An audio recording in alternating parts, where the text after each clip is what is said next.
الحمد لله رب العالمين والصلاة والسلام على النبي الكريم وعلى آله وأصحابه أجمعين أما بعد السلام علیکم ورحمۃ اللہ وبرکاتہ۔ عنوان 9 اور 10 محرم الحرام کو حلیم وغیرہ کی دیگیں پکوانا۔ سوال: 9 اور 10 محرم کو لوگ حلیم وغیرہ کی دیگیں پکواتے ہیں، کیا یہ جائز ہے؟ اگر جائز ہے تو کیا نیت کر کے پکوائی جائے؟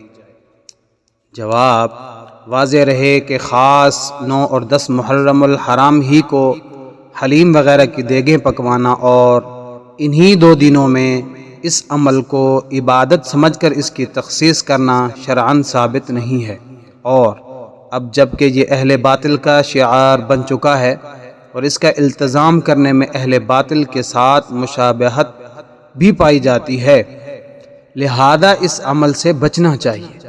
البتہ بعض روایت میں چونکہ 10 محرم الحرام کو اپنے اہل و عیال پر کھانے پینے کی چیزوں میں وسعت کرنے کی صورت میں رزق کی کشادگی کا مضمون وارد ہے، لہذا اگر کوئی شخص اس نیت سے اپنے گھر والوں پر خرچ کرے تو کوئی حرج نہیں ہے۔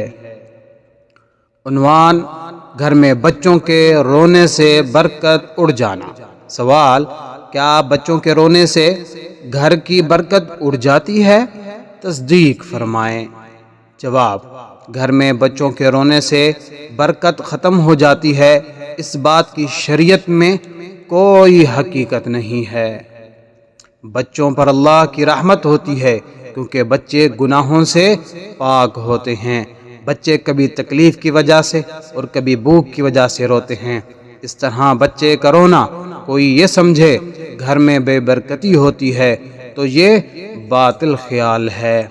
اللہ کریم سے دعا ہے اللہ مجھے اور آپ سب کو دین کے مسائل سمجھنے اور اس پر عمل کرنے کی توفیق عطا فرمائے، آمین ثم آمین۔